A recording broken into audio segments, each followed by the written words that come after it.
So, thank you, Cinzia. This is something that is quite brand new. First of all, because one of the findings that I will show you, they just were published. And because in the second part of the talk, I will show you some findings that are under review now. And the first time that I'm presenting them is here in Vienna. So, I'll skip that. So, I always like to start with this slide. In the beginning, when we were doing crosslinking, it was all about stress strain, because we are stiffening the cornea. This is something that we know.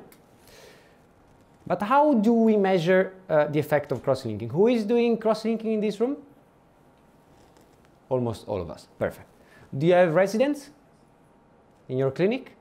Right. So does it happen to you that you do crosslinking and the resident is coming to you like that because they are with worse pachymetry, worse visual acuity, curvature worse, and aberration is worse?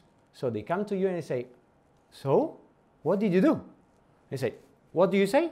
Wait, it will go fine. But then you have also the patient and they say, doctor, did it go fine? And you are like, yes, sure, but you really don't know. I mean, you evaluate the demarcation line, you see that almost all your patients are doing fine, so you say, yes, you will be fine, but you really don't know. So you are either very sincere with the patient and you say, you should be fine, but I don't know yet, or you just wait and see. Because we know that they get better, but after a few months.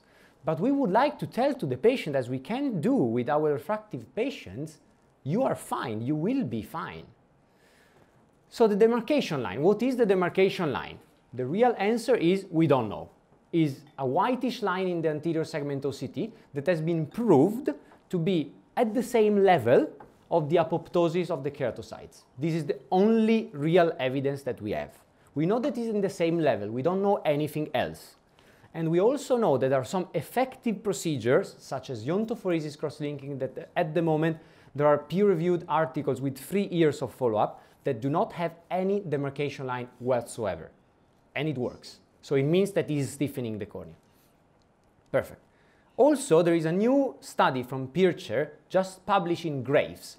They show that there is no statistical significant correlation between the depth of the demarcation line and any of the parameters that we evaluate post-crosslinking. So, I thought, why don't we go to basics? Well, I was not the first one to think about it. What about ocular response analyzer? So ocular response analyzer, we have many studies evaluating the effect after crosslinking. Some of them showed changes, particularly one from Paolo, and then I think there was another one from Dresden that they showed early changes. But most of them, they were either small changes or they had in the first months and then they disappeared. Why? Because we have a change in viscosity that might mask the changes in elasticity, so maybe corneal hysteresis would not be the best measurement. If you remember the slide of Renato in which you have the 2 peaks of ocular response analyzer, these are the peaks of a normal patient. So a keratoconus patient will never be like that. You have very tiny small peaks because they are irregular corneas. So if it is irregular, it's very difficult to see a change in those peaks because they are already small. So even if you do have a change, it will be that comparable to the noise that you don't have any significant changes. So maybe the parameters that we have, they're not good with the ocular response analyzer, but with the Corvis, we can actually see the cornea, so we don't have peaks, we have shape. So I say, well, let's try it.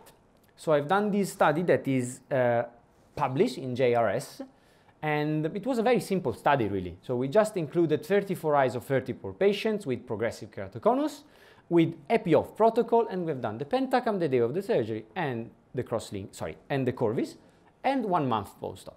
As simple as that. And then we have evaluated all the parameters that we discussed before.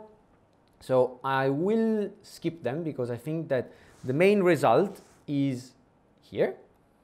So we have seen that there was a rise in stiffness. The rise in stiffness is demonstrated as it's logical with a rise of stiffness parameter, which makes sense, and then we go to the complex part. So inverse radius, deflection amplitude and deformation amplitude ratio, they decrease when you have a stiffer corneas. So it makes sense, but you have to understand that one is increasing, the other one is decreasing. And this is the table of the JRS paper. So I'm showing real numbers with highly statistically significant changes. So we are talking about 0.0004. And now I will show you what's new, because the second part, and this was particularly because in Liverpool they were not evaluating the demarcation line. They didn't really believe in it, but I wanted to do that because historically I worked with my father, and we have always evaluated the demarcation line since the start. And we thought that the demarcation line was pretty good. So why not doing the same and evaluate if there is any correlation? Why not? So same thing. I wanted to evaluate if there was any association or correlation. So as simple, other patients, about 50 eyes of 44 patients, epi of protocol, Corvis and pentacam pre and post, plus the demarcation line at 4 weeks. You don't need that much to know which kind of model I used. Just imagine that I wanted to evaluate if there was a difference in the delta, so in the change of the inverse radius. That was my main outcome, because I didn't want to include all the parameters. Just one that I know it's very robust and is very good for cross-linking. So that was my main outcome for the stiffening effect of cross-linking versus the demarcation line ratio. Why? At the beginning, I didn't think about doing this ratio. So the ratio is, we know that the cornea is getting thinner after cross-linking. This is known. And also, if you have a demarcation line of 300 microns in a cornea of 400, you are cross-linking a big amount of the cornea. But if you have a 600 corneas, you are cross-linking half of it. So you have to take that into account. So I wanted to evaluate if there was an association even with this ratio. And then I've put all the possible confounding factor: age, sex, preoperative Kmax, laterality. So let's see if I can exclude this confounding factor. But also I've done another, this is is just one model. Everything is inside. And inside the model there was also to evaluate if the preoperative characteristics of the patient, such as the stiffness itself, was going to cause a difference in the outcome. So if translated into easy understandable English, if you have a stiff cornea pre-op, is it going to stiffen even more? Less? It makes totally sense, but nobody has ever evaluated that. So the two main results: there was no association between the change in stiffness and age, sex, preoperative Kmax or laterality. But most interestingly, and you can see that the p-value is 0.46, so no association whatsoever with the demarcation line ratio. I have to say that I already had quite a few troubles about explaining this paper around the world, because we are used to demarcation lines. So everybody is saying, no, it's not possible. For sure you're making a mistake.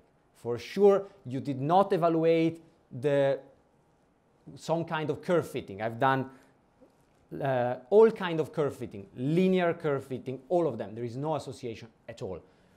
And also, there was instead an association between the change in stiffness and the preoperative stiffness. So if you have a stiff cornea that you still want to cross-link because it's progressive, remember all these patients progressive, they will not stiffen that much.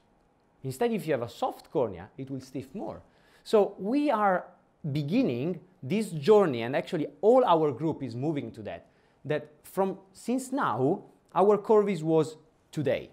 Today we make the diagnosis, today we decide if we do refractive surgery or not. But in the next years, what we are going to do is we are going to begin to use the Corvis for follow-up. Is the cornea getting stiffer? Is our refractive surgery effective? Is the cornea after refractive surgery getting softer? All these things will be the next evolution of the Corvis, and we're already working on that. So as a discussion, my last two slides. So we believe that the ideal way of judging cross-linking, particularly at the beginning, is to directly assess the stiffening effect. Our next step will be now evaluate if this is correlated with the clinical outcome. So if we have a stiffening effect that is strong, are we going to have a better outcome? I will tell you in 1 year probably. So we confirm that we are able to detect changes, and these are significant, and there is no significant correlation between the stiffening effect and the demarcation line. I'm not saying that we should not measure the demarcation line anymore, because as I said, maybe it's the depth of the cross-linking, but I don't think this is something that is an evidence. I don't think we should go around and say this protocol is more effective than this other one because the demarcation line is deeper. There is no evidence to say that. I'm not saying that is wrong, but there is no evidence. So at the moment we cannot say that. Thank you. So this is the QR code, if you want, of the cross-linking paper, or you can download it for free from JRS.